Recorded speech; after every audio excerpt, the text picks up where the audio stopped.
ఈ కార్ రేసులో కేటీఆర్ని విచారించింది ఏసీబీ. ఇక ఈడీ వంతుంది. ఈ నెల 16న ఈడీ ముందుకు కేటీఆర్ హాజరు కానున్నారు. ఇప్పటికే మిగిలిన ఇద్దరిని ఈడీ విచారించింది. దీంతో ఈడీ విచారణ కేటీఆర్ ఎలా ఎదుర్కొంటారో అనే దానిపై సర్వత్రా ఉత్కంఠ నెలకొంది. పండుగ కావడంతో ఈడీ గ్యాప్ ఇచ్చింది. మరోవైపు మళ్లీ ఏసీబీ కేటీఆర్ని పిలిచే అవకాశం ఉందా అనే చర్చ సాగుతోంది. ఏది ఏమైనా ఈ కేసులో అందరి వేళ్లు కేటీఆర్ వైపే చూపుతున్నాయి. మరోవైపు తనను అరెస్ట్ చేస్తే చేసుకోండి అని కేటీఆర్ కూడా సవాల్ విసురుతున్నారు. ఈ పరిణామాలపై ప్రైమ్ 9 ప్రత్యేక కథనం.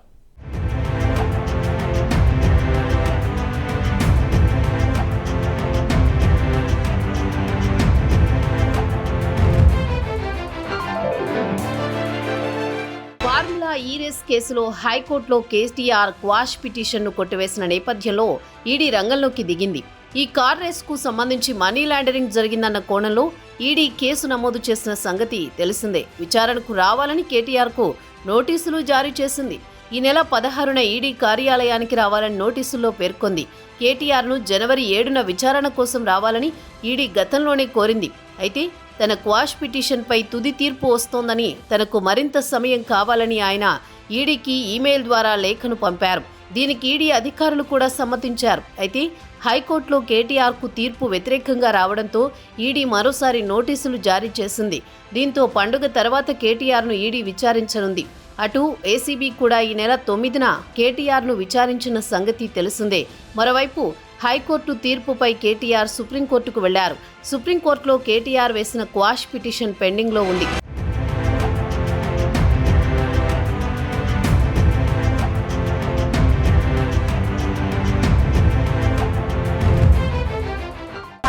క్వాష్ పిటిషన్ కొట్టివేయడంతో సుప్రీంకోర్టును ఆశ్రయించిన కేటీఆర్ తన పిటిషన్పై త్వరగా విచారణ చేపట్టాలని కోరారు. త్వరగా విచారించాలనే వినతిని సుప్రీంకోర్టు తిరస్కరించింది. అంత తొందరగా దీనిపై విచారించాల్సిన అవసరం లేదని వ్యాఖ్యానించింది. క్వాష్ పిటిషన్పై తదుపరి విచారణను ఈ నెల 15కు వాయిదా వేసింది. మరోవైపు ఫార్ములా ఈ రేస్ కేసులో తెలంగాణ ప్రభుత్వం సుప్రీంకోర్టులో కేవియట్ పిటిషన్ దాఖలు చేసింది. ఒకవేళ సుప్రీంకోర్టులో కేటీఆర్ క్వాష్ పిటిషన్ కొట్టేస్తే అరెస్టు కాకుండా ఉండడానికి వెంటనే బెయిల్ పిటిషన్ వేసే అవకాశం ఉంది. దీంతో కేటీఆర్కు చెక్ పెట్టేలా రేవంత్ సర్కార్ సుప్రీంకోర్టులో కేవియట్ పిటిషన్ దాఖలు చేసింది. ఒకవేళ కేటీఆర్ సుప్రీంకోర్టును ఆశ్రయిస్తే తమ వాదనను కూడా వినాలని తెలంగాణ ప్రభుత్వం ముందుగానే కేవియట్ పిటిషన్ దాఖలు చేసింది. దీంతో ఇప్పుడు దీనిపై సర్వత్రా చర్చ జరుగుతోంది. మరోవైపు ఈడీ విచారణ ఈ నెల 16న ఉండడం, దానికి ముందు రోజే 15వ తేదీన క్వాష్ పిటిషన్పై సుప్రీంకోర్టు విచారణ ఉండడంతో ఉత్కంఠ నెలకొంది. ఇప్పటికే ఎడాపెడా విచారణలతో కేటీఆర్ ఉక్కిరిబిక్కిరి అవుతున్నారు. దీంతో పార్టీ శ్రేణుల్లో ఆందోళన నెలకొంది.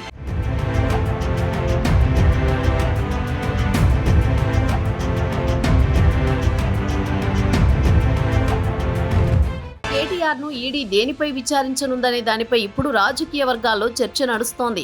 ప్రధానంగా ఈడీ మనీ లాండరింగ్పై ప్రశ్నించే అవకాశం ఉందని నిపుణులు చెబుతున్నారు. చెల్లించిన మొత్తం ఏ ఖాతాకు వెళ్లింది, అటు నుంచి ఎక్కడెక్కడికి నిధులు బదిలీ అయ్యాయి అనే దానిపైనే ఈడీ విచారణ ఉంటుందని న్యాయశాస్త్ర నిపుణులు అంటున్నారు. మరోవైపు ఈ కేసులో విదేశీ మారక ద్రవ్యం ముడిపడి ఉండడంతో ఫెమా నిబంధనలు ఉల్లంఘించినట్టు తెలుస్తోంది. ఈ కోణంలో కూడా ప్రశ్నలు అడిగే అవకాశాలున్నట్టు తెలుస్తోంది. బ్రిటన్కు చెందిన ఫార్ములా ఈ కార్ రేస్ సంస్థకు పౌండ్ల రూపంలో నగదు చెల్లింపులు జరిగాయి. దీనికి ఆర్బీఐ అనుమతి తప్పనిసరి. ఆర్బీఐ ముందస్తు అనుమతి తీసుకోకుండా విదేశీ మారక ద్రవ్యాన్ని చెల్లించడం ఫెమా నిబంధనలకు వ్యతిరేకమని నిపుణులు చెబుతున్నారు. దీంతో ఈ కోణంలో కూడా ఈడీ ప్రశ్నించనుందని తెలుస్తోంది. ఇంకోవైపు ఫార్ములా ఈ రేస్ దర్యాప్తులో గ్రీన్కో అనుబంధ సంస్థల ఎలక్టోరల్ బాండ్ల వ్యవహారం తెరపైకి వచ్చింది. ఫార్ములా ఈ ఒప్పందానికి ముందు ఎలక్టోరల్ బాండ్ల రూపంలో బీఆర్ఎస్కు 41 కోట్లు రావడంపై ఏసీబీ దృష్టి పెట్టింది. 2022 అక్టోబర్ 25న రేసు నిర్వహణకు త్రైపాక్షిక ఒప్పందం జరిగింది. అంతకుముందు అదే ఏడాది ఏప్రిల్లో 31 కోట్లు, అక్టోబర్లో 10 కోట్లు గ్రీన్కో అనుబంధ సంస్థలు బీఆర్ఎస్కు ఎలక్టోరల్ బాండ్లు సమకూర్చడంపై ఏసీబీ ఆరా తీస్తోంది.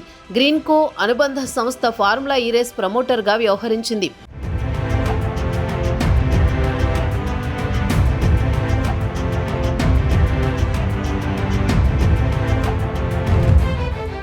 ఇదిలా ఉంటే ఈ కేసుకు సంబంధించి మొదటి నుంచి కేటీఆర్ కూడా భయం లేనట్లు మాట్లాడుతున్నారు.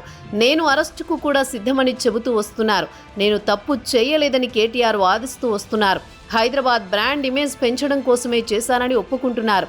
ఈ కేసులో A2 Arvind Kumar, A3 HMDA engineer BLN రెడ్డిని అటు ఏసీబీ ఇటు ఈడీ ఇప్పటికే విచారించింది.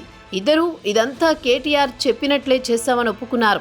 ఈ నేపథ్యంలో కేటీఆర్ ఈ నెల 16న ఈడీ విచారణకు హాజరవుతారా లేదా అనేది ఆసక్తికరంగా మారింది. మరోవైపు 15న సుప్రీంకోర్టులో ఏం జరగనుంది అనేది ఉత్కంఠగా మారింది. చూడాలి మరి ఏం జరుగుతుందో.